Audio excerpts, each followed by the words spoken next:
Olá pessoal, tudo bem? Mais um encontro assíncrono com vocês. Disciplina Física 1, conteúdo de hoje: impulso e quantidade de movimento. Então, estamos iniciando mais uma semana, né, de estudos. Esse conteúdo aí é bem interessante. Vamos aos objetivos desta videoaula. Então, nós temos como objetivo geral compreender o conteúdo de impulso e quantidade de movimento. Então, este é o objetivo geral de todas as videoaulas dessa semana. E nós temos aqui os objetivos específicos. O primeiro deles, entender o conceito de impulso. Na sequência vem em se dar impulso de uma força constante. Depois, explicar o gráfico de uma força constante versus o tempo. E faremos exemplificações aqui do conteúdo desta videoaula, ok? Bem, nós vamos iniciar aqui então com o conteúdo de impulso de uma força. Aí vejam o seguinte, o estudo da física ele mostra que o início de um movimento ou a cessação dele só pode ocorrer sob a ação de uma força, né? E isso nós vimos nas leis de Newton, que a força ela é fundamental para cessar um movimento, assim como para gerar esse movimento, né? Então, se por exemplo, quisermos frear uma bicicleta que esteja com uma certa velocidade, no intervalo de tempo muito curto, teremos que aplicar uma força muito intensa, não é? Nessa situação. E essa força ela vai estar associada a uma aceleração. Ou quando chutamos uma bola, como nessa figura, certo?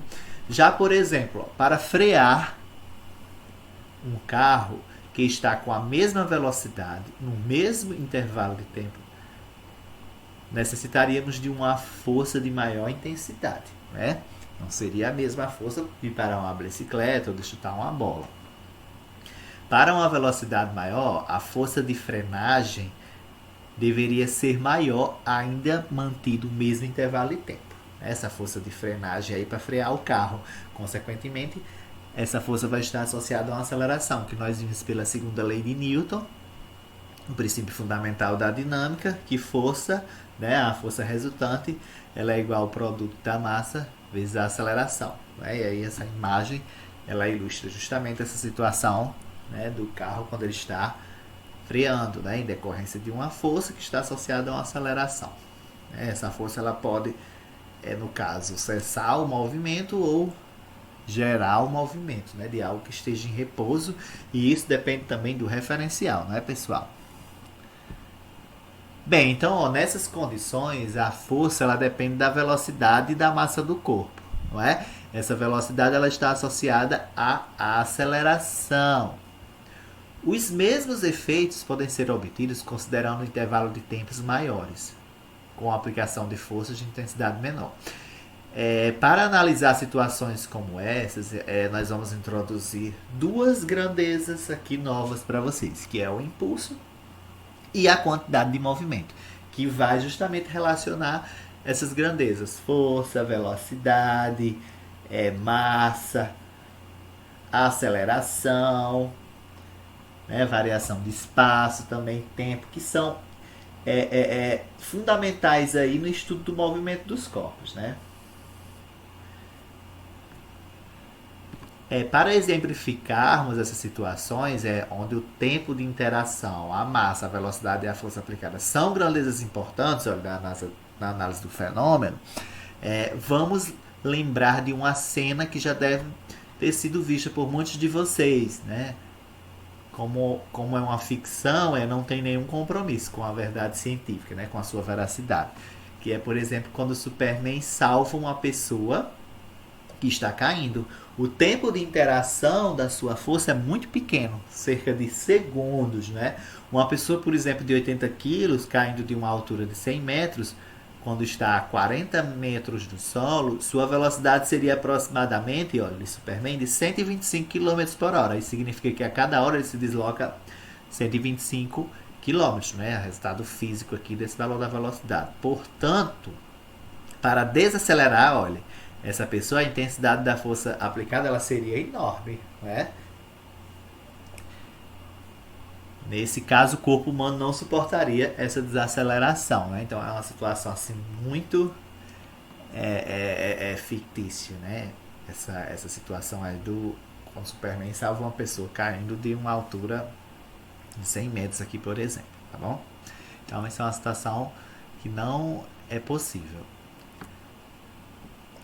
Nós vamos agora adentrar nesse impulso de uma força constante, certo? Olha, que seria essa definição de impulso, né? Como é que a gente poderia definir? Olha, impulsos mecânicos são situações que sempre encontramos no nosso cotidiano, onde existem empurrões, puxões, impactos e explosões. Existem corpos interagindo e essa interação dura um certo intervalo de tempo, né? Você tem ali uma força atuando um determinado intervalo de tempo, seja no empurrão, no puxão, ou numa colisão, numa explosão. Essas imagens aqui ilustram justamente algumas dessas situações, né? Uma explosão aqui de uma arma, né? E aqui essa pessoa puxando essa corda. Essa força, olha, aqui por exemplo nessa imagem, ela vai ser aplicada nesse objeto em um determinado intervalo de tempo, t0, que é o tempo inicial, e aqui nós temos a velocidade inicial também, que é zero aqui, já que o corpo está parado. Quando ele interage com o objeto, né, essa força interage com o objeto, nós vamos ter aqui o deslocamento, né? Ele se desloca de t0, no instante t0 até o instante t, e chega em t com uma velocidade v. Então nós temos aqui uma variação de tempo, né? Uma variação de intervalo de tempo e uma variação de velocidade. E a força aqui de interação que foi gerada. Então esse impulso, né? Essa relação aí entre a força e o intervalo de tempo é justamente o impulso que vai estar atuando. Tá bom? Esse impulso é representado para a letrinha I, é uma grandeza vetorial também. Então a relação entre a força aplicada e o intervalo de tempo em que ela atuou, o impulso, definirá o valor da velocidade inicial do movimento, sem a ação da força, certo? Então o impulso aí, ele vai relacionar essas duas grandezas, força e variação do intervalo de tempo. E aí nós vamos chegar justamente em uma equação para se calcular esse impulso. São grandezas vetoriais, né, utilizadas aqui nesse estudo da mecânica, mais especificamente da dinâmica. E esse impulso ele vai estar atuando, né, em um pequeno intervalo de tempo. Inclusive nós vamos ver nas videoaulas seguintes que esse impulso ele vai ser igual à variação da quantidade de movimento, mas isso nós veremos nas videoaulas seguintes, essa definição, tá certo? E aí veja que esse impulso ele está relacionado com a força e o intervalo de tempo. Na verdade, o impulso é o produto da força vezes o intervalo de tempo. Olha, justamente essa equaçãozinha aqui, certo? O impulso é igual ao produto da força vezes o deslocamento, certo? Então, o estudo do fenômeno anterior, ele pode ser feito através das leis de Newton. Para simplificarmos esse estudo, olha, definimos então o impulso de uma força constante. Então, se essa força é constante, ela não muda, ela se mantém a mesma. Tá bom? Então, o impulso ele é uma grandeza vetorial. Se ele é uma grandeza vetorial, ele tem módulo, tem direção e tem sentido. Tá bom? O impulso de uma força constante, certo? Ele é tido como o produto do módulo da força, olha, aplicada pelo intervalo de tempo em que a mesma aí está agindo, certo? Essa força. E aí nós temos então, olha, que o impulso, que é uma grandeza vetorial, é igual ao produto da força vezes o intervalo de tempo aqui, né? O ΔT. O I é o impulso, F é a força constante, ou seja, ela se mantém a mesma, e o ΔT é o intervalo de tempo. O módulo do impulso, olha, ele é o produto da força vezes o intervalo de tempo, já que o impulso é uma grandeza vetorial, ele tem módulo, direção e sentido. A direção e o sentido do impulso são os mesmos da força, certo? Então, nessa situação aqui, eu vou voltar, olha, Nós temos o sentido da força aqui aplicado nesse sentido, o impulso, e também está na mesma direção e sentido da força, certo? Essa força constante. A unidade do impulso no Sistema Internacional de Unidades é Newton segundo, certo? NS, N vezes S, né? N é de Newton, é a unidade para a força, né? E o S é segundo, que é para tempo, já que nós temos aqui que o impulso é o produto da força vezes o intervalo de tempo.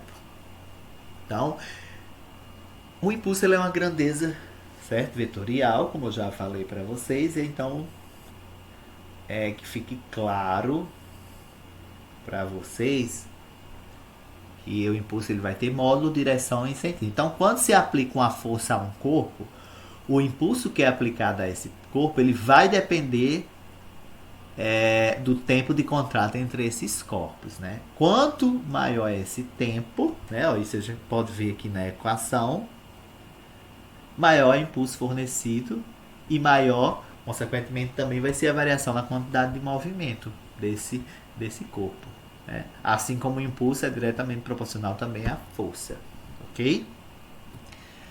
Bom, vamos para este exemplo bem interessante. Aí nós temos essa tirinha da Mônica com o cascão.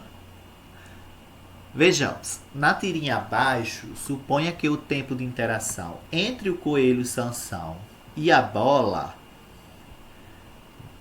tenha sido de 0,01 segundo e que a força exercida sobre ela tenha sido de 400 newton. No Sistema Internacional de Unidades, o módulo do impulso produzido pela força vale letra A, 5 newtons, letra B, 4 newton S, letra C, 3 newton vezes S ou 6 newton vezes S. Lembrando que a unidade de impulso, né, gente, é newton vezes S, né? Newton segundo. Cebolinha chega, pensa rápido, Mônica, e joga essa bolinha para pegar na Mônica. Ela rapidamente age e bate o coelho Sansão na bolinha, ela volta para o cascão. Ele quer saber quanto que é o módulo do impulso produzido por essa força, que é a Mônica interagindo com o coelho Sansão, que interagiu com essa bola, foi produzida. Quer saber quanto que é o módulo do impulso produzido por essa força de interação aí, né, entre esses corpos. Bem, gente, a gente tem que lembrar da equação do impulso, né? Impulso é igual ao produto da força vezes o intervalo de tempo, né? ΔT. Então, olha, a força aqui é de 400 newton e o intervalo de tempo é de 0,01 segundo. Foi uma questão muito boa porque as unidades aí, tanto de força como de tempo, estão no SI, ou seja, a unidade de força está em newton e a unidade de segundo está... De segundo não, a unidade de tempo está em segundos, não é? Então não tem que fazer alteração de unidades, é só substituir na equação. Então multiplicando 400 vezes 0,01, fico então com um impulso de 4,0 newton segundo. Então a resposta aqui, letra B de bola, galera. Bem, continuando aqui a explicação, nós vamos ver aqui esse gráfico da força em função do tempo. Veja que a força está no eixo Y e o intervalo de tempo no eixo X, ok? E aí nós temos o intervalo de tempo T1 e o intervalo de tempo T2. Nós observamos, por exemplo, nesse gráfico que foi formada uma figura geométrica aqui, não é? Aí o que é que acontece? Olha, quando nós temos o gráfico da força em função do tempo, existe uma propriedade muito importante, certo? Olha, essa propriedade vale tanto para forças constantes quanto para as forças variáveis. Que propriedade é essa? Olha, a área sobre a linha do gráfico é numericamente igual ao impulso sofrido. Isso quando nós temos o gráfico, viu, pessoal, da força em função do tempo. Então, essa figura geométrica aqui formada, é um trapéziozinho, por exemplo, ó, a área desse trapézio vai ser numericamente igual a um impulso. É um artifício matemático que pode facilitar os cálculos para vocês, tá bom? Então, sempre quando tiver esse gráfico, vocês utilizam esse artifício, que a área desse gráfico é numericamente igual, certo? Ao impulso sofrido aí. Ok? Então, ó, a área numericamente igual ao impulso. Temos aqui mais uma questãozinha para fazer esse exemplo 02. Vejamos o seguinte, olha, um bloco movimenta-se a partir do repouso, sob a ação de uma força de direção constante, cujo módulo varia com o tempo, conforme o gráfico ao lado. Então, ó, veja que nós temos aqui o gráfico dessa questão, não é? E se nós observarmos, nós temos o gráfico da força em função do tempo. A área desse gráfico aqui, ela vai ser numericamente igual ao impulso, né? Sofrido aí pelo objeto, por esse corpo dessa questão.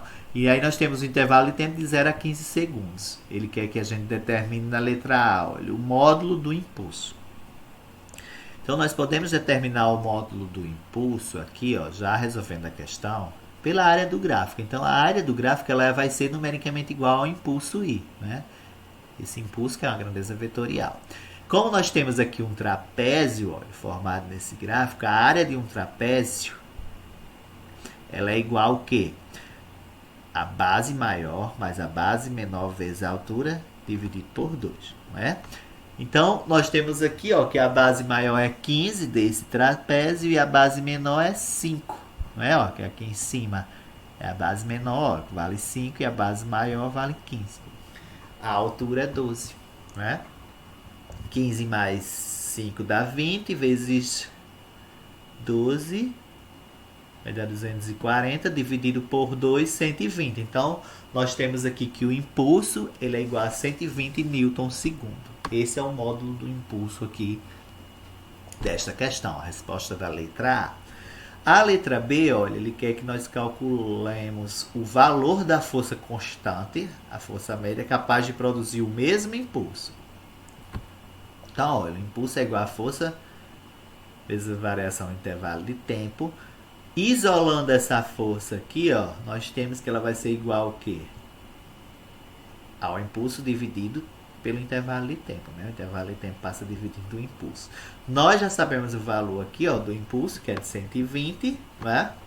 E o intervalo de tempo é de 15 segundos. 120 dividido por 15, 8 newtons. Então, essa é a força constante aí que foi aplicada e capaz de produzir, certo, o impulso neste bloco que se movimentou. Ok, gente? Então, lembre-se sempre que quando você tiver um gráfico da força em função do tempo, a área desse gráfico ela vai ser numericamente igual ao impulso. Esse impulso de uma força constante, tá bom? Essas foram as referências da videoaula e até mais, pessoal. Um abraço.